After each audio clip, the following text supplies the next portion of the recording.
beginning of my Toastmasters journey, like you, I was thinking, what should I talk about? I mean, I haven't climbed Mount Everest, I haven't jumped out of a plane with a parachute.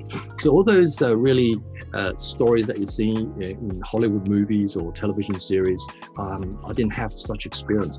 But what I found was that people find personal stories most engaging. And what I mean by personal stories is things that can happen in everyday settings.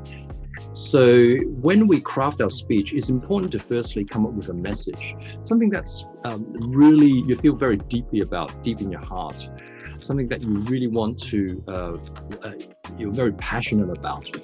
And initially when the more mature and certainly more accomplished speakers told me that you've got to give a speech from your heart, I didn't really understand what that meant, because I was so trying to find ways to delivering a winning speech or a memorable speech or a speech that will win in a contest, that I completely ignored what he said about, or what those accomplished speakers talked about in terms of giving a speech from your heart.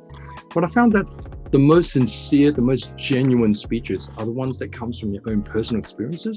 So I think one of the most important thing is, first of all, when we're writing a speech or when we are planning to give speeches in the future, is to find a message that you feel very passionate about, that you really believe in, and then crafting that message around certain stories that has happened either to yourself, which is, I think, the most convincing and the most genuine and the most sincere.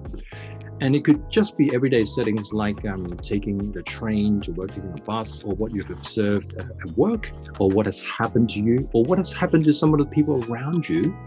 That would also give credibility and substance to the message that you want to get across to the audience. So by writing these points down, or just by noting them, then you can build on that within your speech, because every speech must have a story. I believe every speech must have a story in order for it to be engaging. And for the story, you have to sort of try to, after you develop the story, then you've got to refine it. Of course, you have to build in all the body language and vocal variety, and then rehearse it to see if it comes across naturally or natural to your own personal style. So it's a case of really starting from the drawing board, having a message, stories to substantiate the message that you want to get across. And finally, by adding in the other nuances like your gestures and maybe how you make use of the stage in order to make the story come alive. I think that's very important as well.